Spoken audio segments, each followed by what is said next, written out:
اسرائیل کی یہودی بہو اور پاکستان کی مسلم بہو۔ ایک مسلم پاکستانی گھرانے کی بہو اسماء افتخار کے ہاں ماشاءاللہ خوشی آنے والی تھی۔ شادی سے پہلے ہی ان کی ساس نے کہہ دیا تھا کہ نوکری تو بہو کو کرنی پڑے گی، کیونکہ میری بیٹیاں اور بڑی بہو بھی نوکری کرتی رہی۔ شادی کے 15 دن کی چھٹیوں کے بعد ہی کپڑے دھونے کی ذمہ داری اسماء پر ڈال دی گئی۔ گھر میں 3 نندیں تھیں جو شادی کے انتظار میں بوڑھی اور چڑچڑی ہو چکی تھیں۔ ایک جیٹھ، ان کی بیوی اور 4 بچے تھے۔ ساس، سسر، اسماء اور اس کا شوہر، گویا 13 لوگوں کے اندر باہر کے سب کپڑے دھونا اسماء کی ذمہ داری تھی۔ بڑی بہو کھانا پکاتی تھیں، ایک نند صفائی کرتی، ایک برتن دھوتی اور سب سے بڑی نند بیمار تھیں۔ پہلے کپڑے دھوتی تھیں، اب ان پر سے ذمہ داری ہٹا لی گئی تھی۔ اسماء نے اپنے شوہر سے کہا کہ مجھے کچھ فروٹ لا کر دیں، ان دنوں میں ذرا صحت بنے گی، میری تنخواہ تو آپ کی امی لے لیتی ہیں۔ بس یہ کہنا تھا کہ اسماء کے شوہر نے ایک طوفان برپا کر دیا کہ میری امی کو غاصب کہہ رہی ہو، گھر کا ہر فرد ان کو اپنی تنخواہ دیتا ہے، تمہیں اعتراض ہے تو گھر چھوڑ دو، جو گھر کے سب لوگ کھاتے ہیں تمہیں بھی وہی ملے گا، تم کہیں کی رانی نہیں ہو، اپنی اوقات میں رہو۔ گھر میں وہی تیز مرچوں کا کھانا، بھرپور تیل والا کھانا بنتا، جسے دیکھ کر ہی اسماء کو الٹی ہونے لگی۔ رفتہ رفتہ اس کی خوراک کم ہونے لگتی۔ ایک بار دودھ پینے کی کوشش کی تو ساس نے یاد دلا دیا کہ تمہارے میکے میں تمہیں کیا نصیب تھا جو یہاں نخرے دکھا رہی ہو۔ بہرحال آفس میں باس کی ڈانٹ کھاتے، گھر میں ساس اور میاں کے طعنے سنتے، مختصر ترین غذا کے ساتھ اسماء نے بمشکل 3 پاؤنڈ کے ایک بچے کو جنم دیا، جس کا نام بھی ساس یعنی دادی نے رکھا۔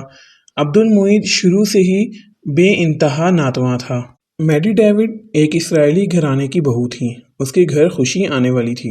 میڈی کو روز صبح ایک ادارے میں جانا پڑتا جہاں اسے 3 گھنٹے تک ریاضی کی مشقیں حل کرائی جاتیں تاکہ بچہ ذہین پیدا ہو۔ اس کے بعد وہ گھر آ کر مچھلی سے بنا اپنا دوپہر کا کھانا کھاتی، شام میں بادام، دودھ، کھجور اور دیگر پھل وغیرہ کھاتی، رات میں بیف، دالیں وغیرہ، دن میں کم از کم 2 گھنٹے سکون حاصل کرنے کے لیے موسیقی سنتی۔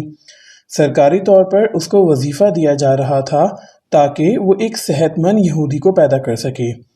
اس کی ساس اور شوہر کا رویہ بھی انتہائی مثبت تھا، کیونکہ وہ چاہتے تھے کہ ایک ایسا بچہ پیدا ہو جو نوبل پرائز حاصل کرے۔ 80% یہودی ہی ہمیشہ سے نوبل پرائز حاصل کرتے آئے ہیں۔ 17 جنوری 1919 کو آخرکار میڈی کے ہاں ایک صحت مند 8 پاؤنڈ کا جوزف پیدا ہوا۔ اس کی ماں بھی بہت صحت مند تھی اور بچے کو بہترین ابتدائی غذائیں دے رہی تھی۔ 3 سال کی عمر میں اسے نشانہ بازی، تیر اندازی اور دوڑ کی مشقیں شروع کروا دی گئیں تاکہ یکسوئی اور فیصلہ سازی کا عنصر پیدا ہو۔ جوزف کو بہت اخلاق و تہذیب بھی سکھایا جاتا۔ اس کے سامنے کوئی اونچی آواز میں آپس میں بھی بات نہ کرتا۔ ایک دن جوزف بہت حیران ہوا۔ اس کے ماں باپ ہر مہمان کی بہت تواضع کرتے تھے، مگر ایک بھارتی مہمان جب سگریٹ پینے لگا تو جوزف کے والدین نے اس سے کہا کہ آپ گھر سے باہر جا کر سگریٹ پئیں۔ مہمان نے کہا کہ سگریٹ کی 80% فیکٹریاں یہودیوں کی ہیں، تو جوزف کے والدین نے جواب دیا کہ ہاں، وہ ہمارا بزنس ہے، مگر یہودی اسموکنگ نہیں کرتے۔ جیسے کہ ہم تمام دنیا کے بچوں کو کارٹون نیٹ ورک اور ڈزنی ورلڈ دکھاتے ہیں، مگر اپنے بچوں کو ہم تیر اندازی، گھڑ سواری، تیراکی اور ریاضی سکھاتے ہیں۔ ہمارے اسرائیلی بچے کیلیفورنیا کے بچوں سے ذہنی استعداد میں 6 سال آگے ہیں۔ ہمیں معلوم ہوتا ہے کہ ہم کو کس بچے کو ڈاکٹر یا سائنٹسٹ بنانا ہے۔ ہمیں معلوم ہوتا ہے کہ ہمیں مستقبل میں اپنے کتنے بچوں کو بزنس مین یا انجینئر یا سیاستدان بنانا ہے۔ ہر ایک کو اسی حساب سے ساری زندگی ٹریننگ ہوتی ہے۔ جوزف جب 6ٹھی جماعت میں گیا تو اسے پروجیکٹ دیا گیا کہ $3000 کی سرمایہ کاری سے $10,000 کما کر دکھائے۔ اسے تیسری جماعت سے کاروباری حساب کتاب پڑھایا جا رہا تھا، مگر وہ صرف $7,000 ہی کما سکا۔ اس ناکامی پر اسے کاروباری ریاضی کی ایکسٹرا کلاسز لینی پڑیں اور 7ویں جماعت میں وہ اسکول کے فراہم کردہ $5,000 سے $16,000 کمانے میں کامیاب ہو گیا۔ اب وہ ایک پکا یہودی بن چکا تھا۔ اب وہ جو چاہے مضمون اپنے ہائی اسکول کے لیے منتخب کرتا، مگر صرف سائنسی مضامین کی اجازت تھی، اور جوزف نے نیوکلیئر فزکس کا انتخاب کیا۔ یہ وہ سال تھا جب جوزف نے زندگی میں پہلی بار چپس، پیپسی اور چاکلیٹ چکھے، کیونکہ ساری کچرا خوراک یہودی بچے کو منع ہوتی ہے۔ جوزف کا بھی یہ پہلا تجربہ آخری تجربہ رہا اور اس کو ماں باپ سے بہت سخت ڈانٹ پڑی۔ اب وہ پھر سے جیب میں کھجور اور بادام رکھتا تھا۔ جو ٹافیوں اور علم قلم سے بدرجہ بہتر تھیں۔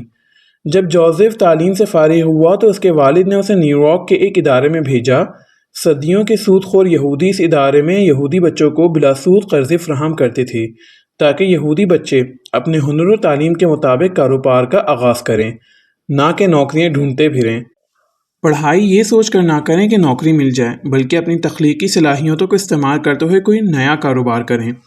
جوزف کو اپنی طلب کے مطابق قرضہ مل گیا۔ اس نے اسرائیل میں ایک لیبارٹری کھولی جہاں اس کے سب سائنسدان دوست تھے، اس کے ساتھ مل گئے۔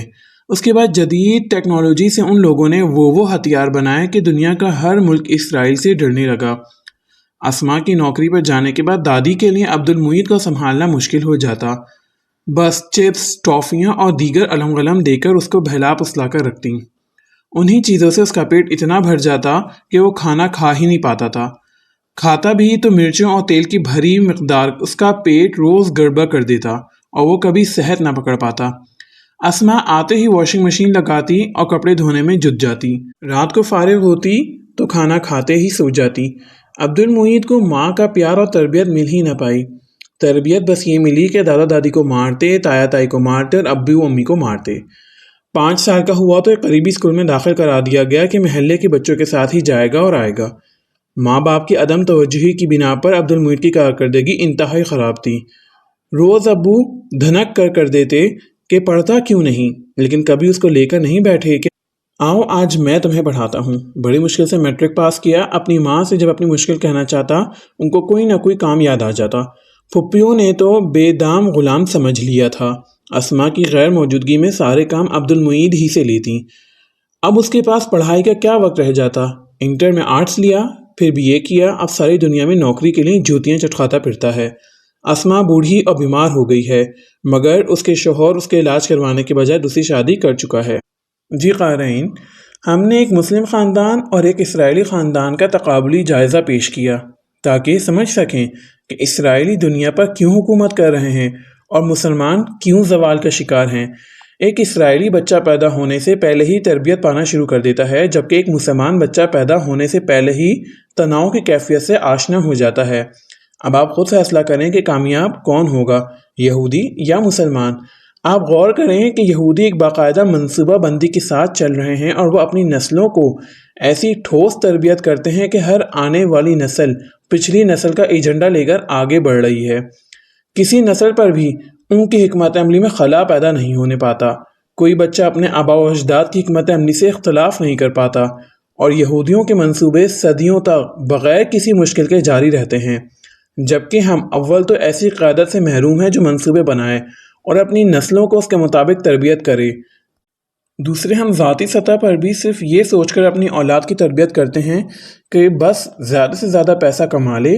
ہم کبھی قومی اور امت کے نقطہ نظر سے اپنے بچوں کو تیار ہی نہیں کرتے، جس کا خمیازہ پاکستان بھی بھگت رہا ہے اور امت مسلمہ بھی۔ یہودیوں کی ایک اور خوبی جو ان کی ترقی کی ضمانت ہے، یہ ہے کہ وہ ایک دوسرے کا راستہ نہیں کاٹتے، بلکہ ایک یہودی دوسرے یہودی کی مدد کرتا ہے۔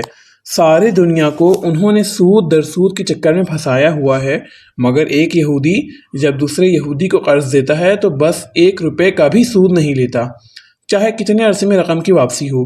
یہودی خاندان جو اسرائیل میں بستے ہیں ان میں طلاق کی شرح صرف 3% ہے، وہ بھی صرف شوبز وغیرہ سے وابستہ لوگوں میں۔ عام یہودی خاندانوں میں طلاق ممکن ہی نہیں۔ وہ جانتے ہیں کہ ایک مضبوط قوم کے لیے سب سے پہلے مضبوط خاندان ضروری ہے تاکہ بچوں کی تربیت عمدہ انداز میں ہو۔ یہی وہ لوگ ہیں جو دنیا بھر کو ڈراموں اور فلموں کے ذریعے طلاق کی تربیت دے رہے ہیں۔ مردوں کی تفریح کے اتنے ذرائع پیدا کر دی ہیں کہ ان کو گھروں میں دلچسپی محسوس ہی نہیں ہوتی، بلکہ وہ خاندان کو ایک انچاہا بوجھ سمجھنے لگ گئے ہیں جو ان کی آزادی اور تفریح کی راہ میں رکاوٹ ہے، اور پھر آخرکار بچوں کی جنت اجڑ جاتی ہے۔ یہ بچے کسی ماموں یا خالہ کے گھر ساری زندگی یہ سنتے ہوئے گزار دیتے ہیں کہ نکلو ہمارے گھر سے، یا برے باپ کی بری اولاد۔ یہودی اپنے بچوں کو اپنی تمام تر مذہبی کتاب اور مذہبی رسومات ازبر یاد کرا دیتے ہیں۔ اگر ان کا عقیدہ حضرت عیسیٰ کے دور میں تھا کہ وہ آئیں گے تو دنیا میں یہودیوں کی حکومت قائم ہوگی، تو آج بھی وہ نہ صرف ایک مسیح کا انتظار کر رہے ہیں بلکہ ان کا بچہ بچہ دجال مسیح کی آمد کا میدان تیار کر رہا ہے۔ شام کی تباہی بھی دجال کی آمد کی نشانی ہے۔ جسے وہ دل لگا کر پورا کر رہے ہیں۔ وہ سمجھتے ہیں کہ ترکی، مصر، مدینہ، عراق اور تمام عرب ممالک گریٹر اسرائیل کا وہ نقشہ ہیں جن کی فتح کے بعد ہی دجال آ سکے گا اور تمام دنیا کو یہودیوں کی جاگیر بنا دے گا۔ ویسے سچی بات تو یہ ہے کہ یہودی اتنے متحد اور ذہین ہیں کہ اب بھی تمام دنیا پر بلا واسطہ انہی کا قبضہ ہے۔ وہ جو چاہتے ہیں وہی ہوتا ہے، اور عرب حکمران خدا کو خوش کرنے سے زیادہ یہودیوں کو خوش کرنے کی فکر میں رہتے ہیں۔ یہودی ہمارے نبی صلی اللہ علیہ وسلم کی امت کو وہ جس قدر نقصان پہنچا رہے ہیں وہ میرے لیے ناقابل برداشت ہے۔ تاہم یہ بات صحیح ہے کہ ہم اپنے رب کے حکام پر عمل کریں تو ان کی سازش کچھ نہیں کر سکتی۔ اب یہودی بھی ہے تو وہ اس وقت تک ہمارے مسلمان کو یا اسلام کو نقصان نہیں پہنچا سکتا جب تک ہم میں سے کوئی اس کا رازدار ساتھی نہ بنے، اس کے ایجنڈے کو مسلمانوں میں ترویج نہ دے۔ تو پھر غلطی کس کی ہے؟ برائے مہربانی اپنے بچوں کی تربیت پر توجہ دیں۔ یہ وہ لوگ ہیں جنہیں امام مہدی اور حضرت عیسیٰ علیہ السلام کی فوجوں میں شامل ہونا ہے۔ ان کو ایمان کی لو دیں، اس سوچ کے ساتھ ان کی تربیت نہ کریں کہ یہ بس کسی ملٹی نیشنل کمپنی میں کسی یہودی کے ملازم بن جائیں۔ یاد رکھیں کہ مرضی تو پھر ساری دنیا میں باس ہی کی چلتی ہے، ملازم کی نہیں۔ جزاک اللہ۔